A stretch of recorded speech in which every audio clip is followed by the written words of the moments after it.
नमस्कार दोस्तों, how are you. दोस्तों हम देख रहे हैं स्पॉटिंग एरर्स। इसके पहले हमने स्पॉटिंग एरर्स के कुछ प्रीवियस क्वेश्चंस डिस्कस किए थे। आज हम उसके आगे के क्वेश्चंस डिस्कस करने वाले हैं। चलिए तो शुरू करते हैं आज का सेशन। बट उसके पहले अगर आपने हमारे चैनल को अभी तक सब्सक्राइब नहीं किया है तो आने वाले सभी वीडियोस देखने के लिए आपको हमारे चैनल को सब्सक्राइब करना पड़ेगा।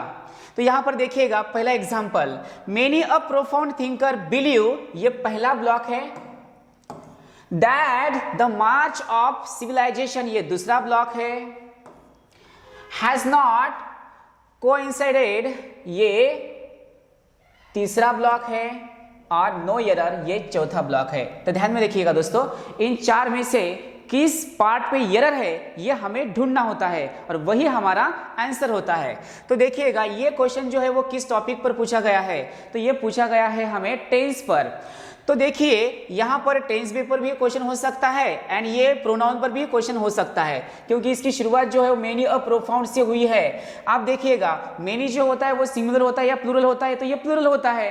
पर उसके बाद अ का यूज किया है, तो अ का मीनिंग क्या होता है, एक, यानी वन या एनी होता है। तो उसके बाद आने वाला जो नाउन होता है वो सिंगुलर होना चाहिए, प्लूरल होना चाहिए, तो सिंगुलर होना चाहिए। इसलिए यहाँ पर प्रोफाउंड ये सिंगुलर, प्रोफाउंड थिंकर ये सिंगुलर बना है। तो आने वाला जो वर्ब होता है वो भी सिंगुलर ही होना चाहिए। ही गोज होता है या ही गो होता है, तो ही गोज होता है। तो यहाँ पर बिलीव की जगह क्या होना चाहिए था, बिलीव्स होना चाहिए था, तब जाके ये सेंटेंस मीनिंगफुल बनेगा। इसका मतलब किस ब्लॉक में एरर है, तो ये में एरर है, ये हमारा आंसर होगा। उसके बाद देखिएगा next question, according to the Bible it is meek and humble who shall inherit the earth. देखिएगा दोस्तों इतना छोटा एग्जांपल है, ये जो क्वेश्चन है ये क्वेश्चन हमें आर्टिकल पर पूछा गया है। यहाँ पर जो मीक है ना, इस मीक के पहले हमेशा द का यूज होता है, यानी डेफिनेट आर्टिकल का यूज होना चाहिए, द मीक बोलना चाहिए। तो ध्यान में रखिएगा दोस्तों, जहां जहां पर ये मीक वर्ड आएगा उसके पहले क्या आना चाहिए, तो द आना चाहिए। इसलिए हमारा आंसर किस ब्लॉक में होना चाहिए, किस पार्ट में होना चाहिए, तो बी में होना चाहिए। Got it everyone. उसके बाद देखिएगा the Indian force drew away the Chinese. अब इतना छोटा सा एग्जांपल है दोस्तों, तो भी हमें कंफ्यूज कर देता है।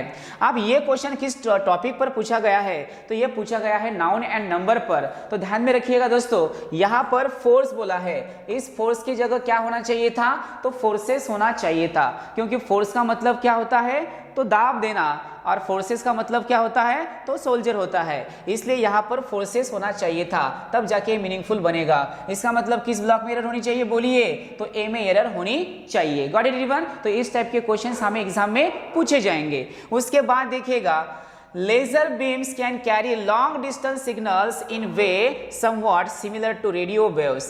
देखिएगा दोस्तों ये किस टॉपिक पर पूछा गया है, तो सिंटैक्स पर पूछा गया है, यानी सेंटेंस के स्ट्रक्चर पर पूछा गया है। यहाँ पर इन वे नहीं होना चाहिए, एक तो ऑन द वे होना चाहिए, नहीं तो इन अ वे होना चाहिए। इस टाइप का कुछ तो यहाँ पर होना चाहिए, तब जाके ये मीनिंगफुल बनेगा। इसलिए किस ब्लॉक में एरर होनी चाहिए दोस्तों, तो बी में एरर होनी चाहिए। Got it everyone. तो इस टाइप के क्वेश्चंस आपको एग्जाम में आएंगे। उसके बाद देखिएगा यहाँ पर सेंटेंस सिंथेसिस पर ये क्वेश्चन पूछा गया है। No sooner did the chairman enter the hall then the meeting started. अब ये क्वेश्चन हमें किस टॉपिक पर पूछा गया है, नो सूनर पर पूछा गया है। अब आपको एक बात ध्यान में रखनी है, जैसे कि आपने 10वीं में 12वीं में नो सूनर देन का यूज किया है, तो यहाँ पर नो सूनर देन होता है, तो शुरुआत जो है वो नो सूनर से हुई है, उसके बाद डिड का यूज किया है, और यहां पर हमें कंजंक्शन में देन करके दिया है। देखिएगा दोस्तों, देन एंड देन सिर्फ ए और ई में थोड़ा फर्क होता है। तो यहां पर क्या होना चाहिए था, तो देन होना चाहिए था, क्योंकि no sooner is followed by then. No sooner के बाद आने वाला कंजंक्शन कौन सा होता है, देन होता है। इसलिए यहां पर देन एंड देन, इतना छोटा प्रॉब्लम यहां पर आया है, ए एंड ई में थोड़ा फर्क है। तो ध्यान में रखिएगा दोस्तों, नो सूनर के बाद हमेशा देन का यूज होता है। इसलिए हमारा आंसर किस ब्लॉक में होना चाहिए, किस पार्ट में होना चाहिए, तो सी में होना चाहिए। Got it everyone. उसके बाद देखिएगा यहां पर और एक क्वेश्चन है, he was the man whom they thought should be the next mayor। अब ये क्वेश्चन किस टॉपिक पर पूछा गया है, तो ये पूछा गया है हमें प्रोनाउन पर। यहां पर whom बोला गया है, इस whom की जगह क्या चाहिए था, तो who चाहिए था, तब जाके ये मीनिंगफुल बनेगा। इसका मतलब किस पार्ट में एरर है, तो बी में एरर है, और यही हमारा आंसर होगा। उसके बाद देखिएगा Renu said that she preferred a white dress than a colored one on any occasion. तो देखिएगा दोस्तों, इस टाइप का क्वेश्चन हमने इसके पहले ही डिस्कस किया है।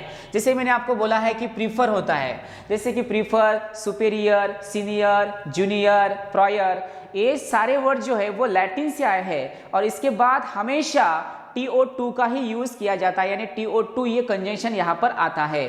तो प्रीफर टू बोला जाता है, सीनियर टू बोला जाता है, जूनियर टू बोला जाता है, सीनियर दैन, जूनियर दैन ये गलत होते हैं, प्रीफर दैन, प्रीफरेबल दैन ये भी गलत होते हैं। तो क्या होना चाहिए? Preferable to, prefer to, superior to, junior to, senior to. तो she is senior than me ऐसे नहीं बोल सकते, he is senior to me बोलना चाहिए। He is junior than me ये बोलना गलत होता है, ही इज जूनियर टू ऐसे, ही इज जूनियर टू मी ऐसे बोलना चाहिए। तो ये आपको ध्यान में रखने पड़ेंगे। तो देखिएगा दोस्तों, यहाँ पर प्रीफर बोला गया है और उसके बाद दैन का यूज किया गया है, तो दैन गलत होगा। यहाँ पर क्या होना चाहिए? TO2 का यूज होना चाहिए। किस लैंग्वेज से ये वर्ड आए हैं? तो लैटिन से आए हैं, ध्यान में रखिएगा।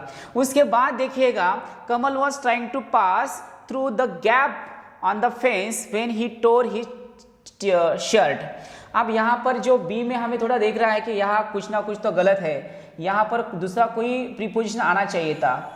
इस बी में कुछ ना कुछ तो गलती यहाँ पर लग रही है, क्योंकि Kamal was trying to pass through the gap on the fence, यहाँ पर कुछ गड़बड़ लग रही है, देयरफॉर बी में ही एरर होनी चाहिए, बाकी बराबर है सब। देखिएगा उसके बाद देखिएगा, you have been working very hard for the past 2 years isn't it. आप देखिएगा दोस्तों, ये क्वेश्चन हमें किस टॉपिक पर पूछा गया है? तो ये पूछा गया है हमें क्वेश्चन टैग पर। आप देखिएगा क्वेश्चन टैग में क्या होता है, जब स्टेटमेंट पॉजिटिव होता है तो उसका क्वेश्चन टैग निगेटिव बनाना होता है, और जब स्टेटमेंट निगेटिव होता है तो उसका क्वेश्चन टैग पॉजिटिव बनाना होता है। बस यही ध्यान में रखिएगा। उसी सेंटेंस का हमें सब्जेक्ट लेना होता है और उसी सेंटेंस का हमें वर्ब भी लेना होता है। तो देखिएगा पूरे सेंटेंस में कहां पर भी इज नहीं है, इसलिए इजंट नहीं आएगा। तो इसका हेल्पिंग वर्ब क्या होना चाहिए? तो हैव। तो हैवंट यू सेंटेंस कैसे, पॉजिटिव है या नेगेटिव है? तो पॉजिटिव है, उधर जाके क्या बनेगा? नेगेटिव बनेगा। तो क्या होना चाहिए? यहाँ पर हैवंट यू होना चाहिए और लास्ट में क्वेश्चन मार्क आएगा। इसलिए हमारा आंसर किस ब्लॉक में होना चाहिए, किस पार्ट में होना चाहिए? तो सी में होना चाहिए। आया समझ में? तो इस टाइप के क्वेश्चंस हमें क्वेश्चन टैग पर पूछे जाएंगे। उसके बाद देखिएगा, I am trying to finish this letter for the last 1 hour। आप देखिएगा दोस्तों, ये क्वेश्चन जो है, ये क्वेश्चन हमें टेंस पर पूछा गया है। और किस टेंस पर पूछा गया है? तो ये पूछा गया है प्रेजेंट परफेक्ट कंटिन्यूअस टेंस पर। तो यहाँ पर आपको 2 टाइम एक्सप्रेशन ध्यान में रखने होते हैं। यहाँ पर आता है सिंस, नहीं तो फॉर आता है। सिंस जो होता है वो पॉइंट ऑफ टाइम इंडिकेट करने के लिए यूज किया जाएगा, एंड फॉर जो होता है वो पीरियड ऑफ टाइम या कैलकुलेटेड टाइम इंडिकेट करने के लिए यूज किया जाता है। जहां जहां पर सिंस एंड फॉर आएगा टाइम एक्सप्रेशन के तौर पर, वहां पर वो सेंटेंस कैसे होना चाहिए? एक तो परफेक्ट होना चाहिए, नहीं तो परफेक्ट कंटिन्यूअस होना चाहिए। तो यहाँ पर देखिएगा, यहाँ हमने फॉर बोला है, तो फॉर के साथ कौन सा टेंस आता है, या पीरियड ऑफ टाइम के साथ या कैलकुलेट टाइम के साथ कौन सा टेंस आता है? तो यहाँ पर प्रेजेंट परफेक्ट कंटिन्यूअस आना चाहिए था। कौन सा एग्जाम्पल है? यहाँ पर देखिएगा, ऊपर भी फॉर द पास्ट है, नीचे भी फॉर द लास्ट है, इधर उधर हो गया है, थोड़ा ध्यान में रखिएगा। यहाँ पर देखिएगा, तो फॉर द लास्ट 1 hour ऐसे बोला गया, I am trying to finish this letter for the last 1 hour। तो मैंने बोला है आपको कि for is use for period of time और calculated time, and since is use for point of time. ध्यान में रखिएगा। तो यहाँ मैं आपको फॉर पीरियड ऑफ टाइम के लिए क्यों यूज किया जाता है वो बाद में बोलने वाला हो, एंड सिंस ही जो है वो पॉइंट ऑफ टाइम के लिए ही क्यों यूज किया जाता है ये भी बाद में आपको एक्सप्लेन करने वाला हूं। बस सिर्फ यहाँ पर ध्यान में रखिएगा, जहां पर सिंस एंड फॉर आएगा टाइम दिखाने के लिए, वहां पर उसका टेंस कौन सा आना चाहिए? तो उसको एक तो परफेक्ट आना चाहिए, नहीं तो परफेक्ट कंटिन्यूअस। तो आई एम ट्राइंग के साथ फॉर एंड सिंस यूज नहीं होगा, इसलिए यहाँ पर क्या होना चाहिए था? I have been. क्या होना चाहिए था? I have been trying to, I have been trying to finish this letter for the last 1 hour ऐसे होना चाहिए था, तब जाके ये सेंटेंस मीनिंगफुल बनेगा। इसका मतलब किस ब्लॉक में एरर है? तो यहाँ पर ए में एरर है। तो इसी को ही हम क्या बोलते हैं? स्पॉटिंग एरर या कॉमन एरर्स। तो दोस्तों, अगर आपको ये वीडियो अच्छा लगा है तो शेयर करिए, लाइक करिए, और आने वाली सभी वीडियोस देखने के लिए हमारे चैनल को सब्सक्राइब कीजिए। तो यहाँ पर हम रुकते हैं, फिर मिलते हैं एक नए वीडियो के साथ। तब तक के लिए tata bye bye, see you, take care.